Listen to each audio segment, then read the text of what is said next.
Alright, boils and ghouls. This is the third and final part of the movie ticket mega tourney. I found a bunch of movie tickets. I stuck them all into this bracket. The winner of the first tournament was Apocalypto. The winner of the second tournament was No Country for Old Men. We're going to see who wins this tournament and then determine which of the three will win against each other. And we're starting off with two movies that make total sense with each other. Inglourious Bastards versus Austin Powers in Goldmember. Look, we can all admit that Goldmember was the lesser of the Austin Powers movie and that Beyonce can't act for shit. So I'm just going to say that. And I'm going to say that Inglourious Bastards fucking rocks. You know, it's also a movie with Nazi killing. So you know that's got my heart. Boom. Inglourious Bastards wins that one. Straight out the gate. Borat. Man, Borat. That was a moment, huh? And it has a naked man battle on top of that. Versus Matrix Revolutions. Look, man, we can all agree that Matrix movies just, you can miss them after part one. You could be like, I don't have to watch them. That being said, Matrix Revolutions, for me, was a better entry than Reloaded. You know? No, Al Smith will hate that. That being said, Borat, fucking hilarious. So, there's that. Borat wins. Next up, Peter Jackson's King Kong, a favorite of our boy Miles Estrada, versus Freddy versus Jason. I know there's some people that hate this King Kong version. I don't. I love it. It's fucking fantastic. And yes, the longer the better. I don't give a shit. Okay? But Freddy vs. Jason is a movie that has fans for some reason in it. Shit! Look, I'll grant you that Freddy vs. Jason has some fun fights. Some fun fights, okay? That's cool. Some fun imagery, you know? I like that. You know what I don't like? The shit-ass script. One of the worst scripts ever. You know, I've never seen so much exposition in a movie, man. Shut the hell up. It's not that deep, guy. Hate Freddy vs. Jason, except for the fights. King Kong wins. Next, Friday the 13th, the reboot, or remake, I should say, from Marcus Nispel, which I think is also the guy that made the 2003 Texas Chainsaw. Ironically, when I first watched this movie in the theater, I hated it. Unlike the first Texas Chainsaw, when I first saw that, I liked it. Now I hate the remake Chainsaw, and I like this one. Why? I think this one does basically like an abbreviated version of everything you need to know about Jason before you actually get the series movie. You know what I'm saying? You know, I'm of the mind not only to make some Mookie. I'm of a mind to make some Mookie. But I'm of a mind that the first two movies in the original Friday the 13th series aren't that good. You know? They just aren't. Okay? First one, stinky mystery. If you played that shit like in a modern audience without anybody knowing anything about anything, they'd be like, who's this bitch? This bitch just showed up out of nowhere. Oh, she's relevant? That sucks. Part 2 is just kind of like a better version of part 1, only it's not that good. Part 3 is when it started to get fun, honestly. And then it's not that it's a good movie, it's just a fun movie. You know what I'm saying? So here with this Friday the 13th, yes, it's a little bit more serious, but it's like, let's get out the gate running, and it's about Jason, and yes, there's the mom stuff, but let's just make this a Jason movie. Let's put in all the Jason movie tropes, and then do it. And I think it works like that, man. That being said, it's facing off against my boys Broken Lizard and Beer Fest, one of the fucking funniest movies ever. Beer Fest wins. Next up, The Book of Eli. You know, a little adaptation of a kind of like a little post-apocalyptic yet spiritual book, novel I should say, versus Splice, a very Cronenbergian, little disturbing pseudo-visceral, pseudo-sexual sci-fi horror. I like both of these movies quite a bit, and I think they're both very well done, but I think Splice is still like a very underappreciated entry into the genre. I'm picking Splice. Next up, AVP versus Spider-Man, the Sam Raimi classic. Spider-Man, Sam Raimi's going to win. I'm going to tell you that right now. Why? Because it has the heart of a comic that it's adapting. You know, it's not a perfect movie, especially the older it gets. You see a lot of the, you know, the little edges and creases on it. But, yeah, it's a movie after the heart of the comics. You know, and it does it. It has that corny charm to it. You know, the corny stuff works. Why? Because it's kind of like in the comics, or the old ones anyway. So it has that chutzpah, it has that charm, it has that energy that you expect from a Sam Raimi movie, that you expect from a Spider-Man comic. I think it's very well done, and it holds up very well. AVP, look, I'm going to tell you this. I know a lot of people shit on this movie, and yes, it's not as good as Alien or Aliens, obviously, but it literally delivers on what it's promising. Fucking these things fighting each other, it violates canon. Who gives a shit? It's these two things fighting each other, with some ancient alien mythology thrown into the mix. It was fun in that regard. Not the greatest movie ever, though. So I'm just going to say, obviously, Spider-Man wins. Duh. Resident Evil is a movie that exists versus The Incredible Hulk, which was the MCU entry into the Hulk series. And let's be honest, kind of how the Hulk should have continued to be, but instead we got an increasingly lame wiener Hulk that I hate now. So I really liked Edward Norton as Bruce Banner. I find it kind of interesting that the beginning of this movie still kind of allows you to pretend that Ang Lee's movie exists, kind of in the mythology there. But you can also ignore that if you want. I really would have preferred to see the longer version of this movie with the Edward Norton changes in it, but MCU is going to MCU, so whatever. But I do enjoy this Hulk movie quite a bit, and I tell you what, I definitely enjoy it more than Resident Evil, which again is a series of dumb movies that you can enjoy if you want to watch hotties kick ass, but not much else beyond that. So Hulk wins, obviously. Next, Hostel Part 2 versus the Dukes of Hazzard. Yes, I watched the Dukes of Hazzard in the theater. Look, you can't fucking kill me for that. Broken Lizard guys were involved in it, and I thought that would make it good, and it did not. That being said, Hostel Part 2 is a movie that I fear revisiting, because I revisited Hostel 1 and it fucking blew my nuts. I hated it. And but I really remember liking Hostel 2. Like a lot. So I'm like, man, is this one gonna suck too? So I'm going off my last memory, and also it's going up against Dukes of Hazzard, so Hostel 2 Part 2, wins. Queen of the Damned, oh man, awful adaptation of kind of a combination of the Vampire Lestat and Queen of the Damned. And Reno 911, the movie of the show of the same name. I mean, first of all, you're facing off against Queen of the Damned. Of course you're going to win. But second, Reno 911 is fucking hilarious. So that wins. Next, Constantine versus 28 Days Later. Look, 28 Days Later is going to win. It's a great movie. It's a fantastic movie. I know I'm going to say this and people are going to be like, it's not a zombie movie. It's a zombie movie, guys. It's literally built like one. And that's that. Okay?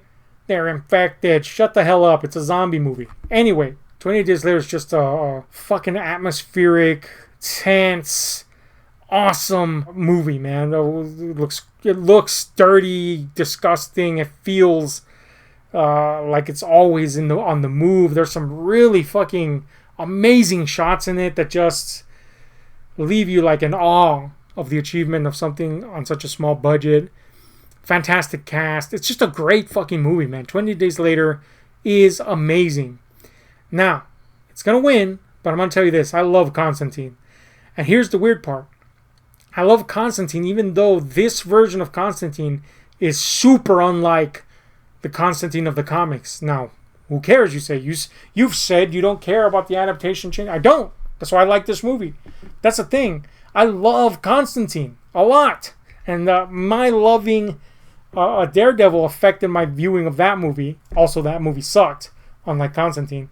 But, what I'm saying is I have such a fondness for some characters that you're like kind of like, damn it. Well, this one just feels like its own thing. You know what I'm saying? It's just a guy named Constantine that has some elements in play from the comics. It's not like the comics. Hellblazer, John Constantine Hellblazer is what the comics were called when I read them. And they're just amazing. And one day, I hope that they adapt those into something more loyal. We had the show, but again, something more loyal. But this version of Constantine, I like him. You know what I'm saying? It's not the Constantine of the comics, but I like him. So I'm just going to say that guy. But 28 Days Later wins. Next up, we got Zombieland versus Jesus himself, The Passion of the Christ. Zombieland, super fun movie, just a romp. It's got my girl Emma Stone in it, so you know I love that. It's got my boy Woody Harrelson, probably pimping out Rampart, I don't know. But The Passion of the Christ is a fucking amazing piece of art. You don't have to dig on Jesus to enjoy this as a piece of art. You don't have to like Mel Gibson, who's a douchebag, to admire the artistic achievement of Passion of the Christ. Passion of the Christ is a great movie. Watched it like about 8 times in the theater. And that was at a time when I was very much, antagonistic towards religion, to say the least. But Passion of Christ is amazing. So that's winning. TMNT, the animated, CG animated follow-up to the original 3 Turtle movies, and easily the second best of the Turtle movies in that series, versus Highwaymen, a movie that should have been cool. Highwaymen's concept is awesome. Also, by the way, Rona Mitra's in it. Love her, but her character's fucking useless in that movie. But anyway, Highwaymen is one of those movies that should have been amazing. You know, the concept alone is awesome. It's a guy hunting down a serial killer that kills with his car. And that serial killer is so enamored with what he does that he's basically, after so many, because he kills people by running them over, basically, involving them in accidents and shit like that. And he's done that so much that he's almost become part of his car. You know, he has so many prosthetics that are helping him pilot the car that he's basically a machine. Such an amazing concept. But the movie's so fucking hollow and so shitty. And it wastes an amazing concept. And I hate it for that. So TMNT is going to win. Next up, Identity, a pretty solid little thriller. I don't know exactly how well it will work upon rewatching, because it's one of those that works on a, like this reveal. But it plays really well the first time. I really enjoyed Identity quite a damn bit. But it's going up against Ghost World, again, another comic adaptation or graphic novel if you want. And one of those that should have been a star-making turn for Thora Birch. But we all know her dad's weird as hell and probably ruined her career. But it was also a star-turning role for Scarlett Johansson. But Ghost World is just great, man. You know, it's not, when you think of comic movies, most people think superheroes and stuff like that. It's nothing like that. This is a drama, and a damn good one at that. Ghost World wins. Next up, Spider-Man 2 and the House Bunny. I'll admit that I was one of the very few people that was very disappointed in Spider-Man 2. But I will admit this. I loved Spider-Man 1 so much that it affected my viewing of Spider-Man 2. Now, that's something I've grown out of a long time ago. You know, I don't let things like that affect the viewing anymore. But back then, I was like, man, so amped up for this. And it just, I don't know, man. Didn't play well for me. It is a movie that, of course, upon rewatching, I loved. And I realized I was a fool. So it's going to win. But I got to give kudos to House Bunny. Anna Faris should have been a runaway star after this movie. She is hilarious. The movie is hilarious. Cast is great. But yeah, she's a shining star in that. And it's a damn shame that this didn't propel her to uber stardom. But Spider-Man 2 obviously wins. Here we go with a PG-13 horror Wrong Turn. A little hellbilly, a little cannibal, if you will. Backwoods cannibal movie, Wrong Turn. Yeah, man, Wrong Turn's pretty fun, you know? It's a movie that proved that you don't have to have an R rating to make a horror movie. There's many movies that do that, but, you know, generally speaking, when you're talking about cannibals and hillbillies, killer hillbillies and all that stuff, or hellbillies as I like to call them, yeah, an R rating's going to help, you know what I'm saying? But Wrong Turn's pretty fun, guy. I like it. That being said, I have a particular fondness for P2, which it's facing off again. I think P2, which was produced by Alexandra Asia, is an underrated Christmas horror. You know what I'm saying? Shit, I wouldn't even say underrated. It's not even on enough people's radars to be underrated. Also, it was way ahead of its time. It's basically a horror movie about an incel. You know what I'm saying? And it's great. I love it. I personally love it. I know it's not for everyone, but I think it's a great Christmas horror movie, so I'm going to pick P2, man. It's just a favorite of mine, guy. Next up, we got Charlie's Angels. Is this, it's part 2, which is terrible. The first one, cheeky fun. Yes, obviously it's a big, stupid movie, but cheeky, fun, literally cheeky. Part 2, god damn, they pushed the limits of that shit, and it sucked. So it's going to lose either way, but it's definitely going to lose because it's going against my favorite Broken Lizard movie. Their comedic, satirical take on slasher movies, Club Dread, which, god damn it, somebody released this on Blu-ray. I want it so bad on Blu-ray. Love Club Dread, man. Super clever and at the same time super fucking, bro humor at the same time. But Bill Paxton's hilarious, and the cast is just, it's a Broken Lizard, guys, man. And, as many on-the-nose comic bits as they have in it, there's a lot of, scream-like satire to it. It really takes a knife to slasher movies, and it's really good at it. I love Club Dread. It's super funny. So that wins, obviously. Next up, we got Sherlock Holmes, the first Guy Ritchie adaptation, versus Star Trek. So Star Trek, the Kelvin timeline reboot or remake or whatever you want to call it. I mean, both of these take a very different approach to very familiar material. But I'm going to give Star Trek the win. Why? Because I think this particular version of Star Trek did a really good job at making a movie that dwelled right between what people expect of Star Trek and a more action-oriented, more modern take on Star Trek, which I know is a point of contention to a lot of Trekkies, but I think this movie successfully gave you a mixture of those two things. So I'm going to pick Star Trek. Also, I really love the cast in that Star Trek movie. Next, a movie that should have been awesome because it's got Christian Bale and it's got Matthew McConaughey playing a rancid badass. And they're both fighting dragons, in a post-apocalyptic world. Should have been cool just based on that concept alone, but it was just hella dull, man. And it just felt like nothing was really happening, wasted opportunities. Versus 1 Hour Photo, which is, I've never been a big fan of Robin Williams as a comedian, as a guy that's in comedy movies. There's some, of course, that I love, like Mrs. Doubtfire, for example, but The Birdcage, another one. But there's, he was largely known as a funny man. But I love Robin Williams because of his dramatic roles. And this was one of the ones that just, struck me, stunned. I was like, man, he's good. He's good. 1 Hour Photo wins a tragic and yet scary peek into the mind of a broken, solitary man. Love that movie. Next up, Jeepers Creepers 2 versus Underworld. Jeepers Creepers 2 is half of a cool movie. It's kind of like the Return of the Jedi of the Jeepers Creepers series, although the rest of them would be like The Last Jedi, aka garbage.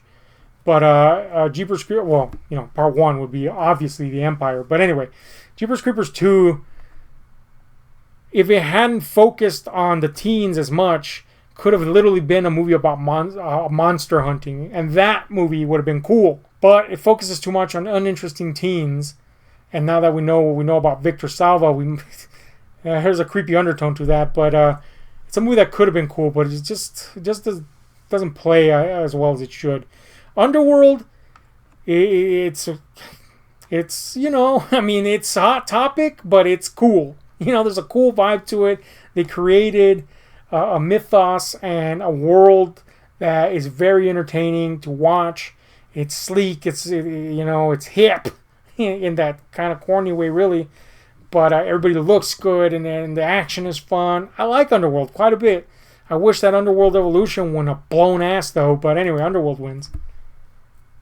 Next up, we got Saw 5, which I'll tell you right now is going to lose. The worst of the Saw movies. Fucking sucks my ass. Versus Midnight Mid-Train, which is an awesome adaptation of the story of the same name from my favorite author, Clive Barker. Great movie. There's very few things I would do to change it. But as it is, absolutely love it. Midnight Meat Train wins Next up, Super Troopers from a Boys from Broken Lizard versus the Scorpion King. I mean, it's going to win against the Scorpion King, obviously. But Super Troopers is not just going to win because of that. It's going to win because it's fucking hilarious. It's probably the movie that broke out Broken Lizard onto the scene. And deservedly so. Timeless, quotable, hilarious. The guys rock. Super Troopers wins. Next up, Kevin Smith's venture outside of the View Askew universe was this rom-com called Jersey Girl. And it's going up against the Fantastic Four, Rise of the Silver Surfer, the second Fantastic Four movie from pre-MCU Marvel. So that's not going to win, which makes Jersey Girl the winner. Now, you might be saying, well, that's obviously it's going to win against that, but do you hate Jersey Girl? Or do you like it? And the answer is, Jersey Girl set out to do something, and it did it.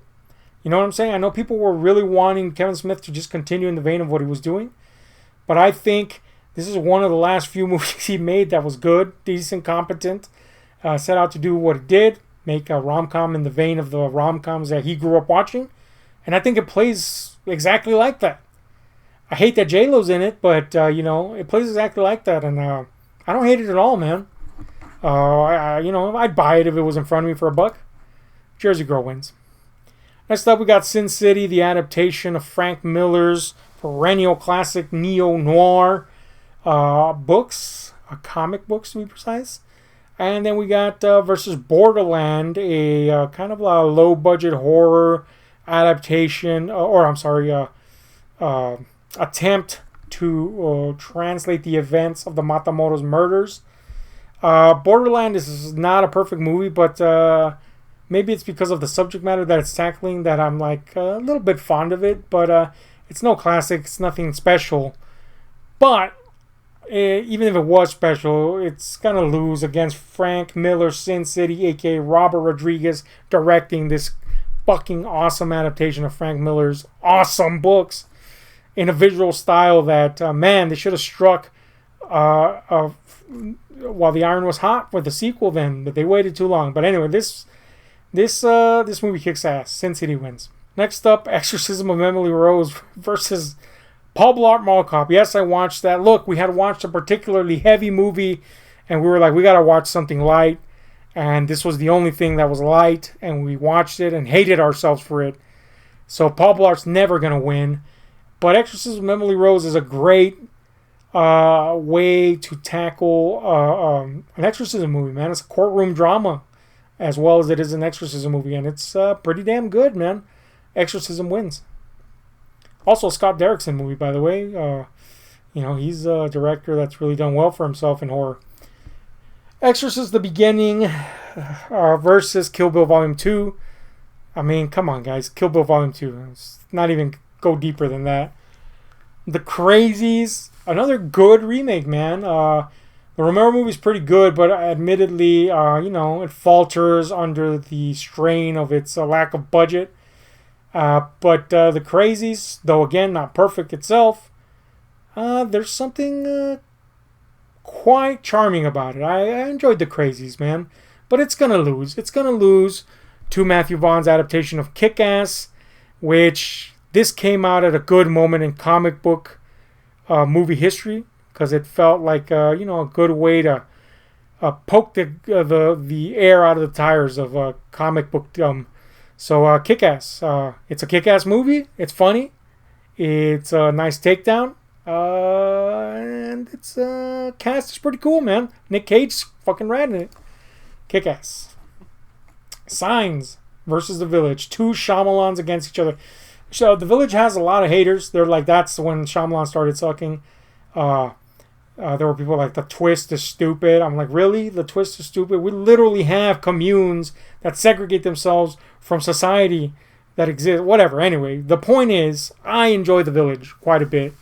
But Signs, I don't know, man. I really like Signs. People will go like, oh yeah, the water thing. I was like, oh look, man, you can forgive a lot of stuff in movies. You're gonna nitpick that. Also, like, we could survive on a planet with a somewhat dangerous environment as long as we don't indulge in the danger.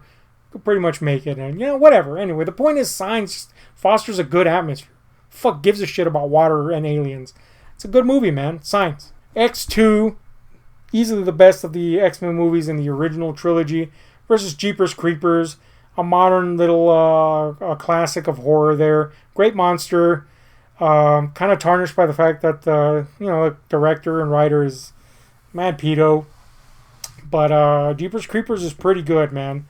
I'll give it that. But I'm going to give it to X-Men 2. It's just a good movie, man. A good, solid, pre-refined comic book movie.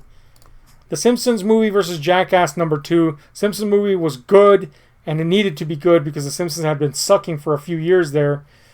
So that's good that was fun and entertaining and a good throwback to classic Simpson style. But Jackass movies are just an event for us here, especially at the channel, and for a lot of people. They're such a part of the cultural zeitgeist, and unlike Simpsons, they haven't outstayed their welcome. So Jackass number 2. Mr. Brooks, an underappreciated little thriller starring Kevin Costner and the odious, what's his stupid name? Oh, shit, man, I forgot his name. That shitty-ass comedian that stinks. Damn, I forgot his name, man. That's probably a good thing. Anyway, point is, Mr. Brooks, flawed, but a fun little thriller. But it's going up against Hellboy 2, which is amazing. Del Toro really Del Toroing up Hellboy, which I think is really what led to him and Mike Mignola parting ways with each other, which didn't help Hellboy 3 ever becoming a thing. But Hellboy 2 is awesome, dude. Love it. It wins. Cloverfield versus Legion. I have a particular liking to Legion, even though obviously it's not a great movie. But I have a fondness for angelic and demonic warfare on Earth movies, And that largely has to do with my fandom of the Prophecy movies when I was in high school. Loved those movies, and that's partially why I enjoy Legion, even though it doesn't even compare to those. That being said, it's not a good movie, so I'm not going to pretend to even give it any wins, especially when it's going up against Cloverfield, which is a largely good movie, man. It's a fucking entertaining-ass movie. It's got a great monster. It's got some great sequences. It's a movie that I watch every now and then too, so Cloverfield wins. Final Destination 2, much more tongue-in-cheek approach to the Final Destination movies, and very fun for that. Easily the funnest of the Final Destination movies because it takes itself a lot less seriously. Versus Indiana Jones and the Kingdom of the Crystal Skull, the most odious entry into that series. I like all the indie movies except for this one.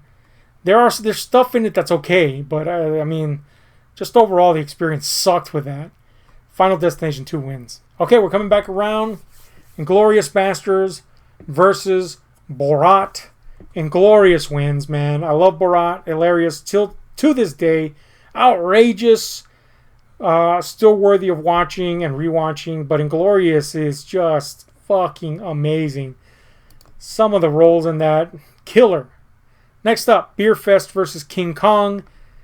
Oh man, I love King Kong, but I'm not gonna lie, man. Beer Fest is so fun, and these guys, I just love them so much. Broken Lizard, Beer Fest wins.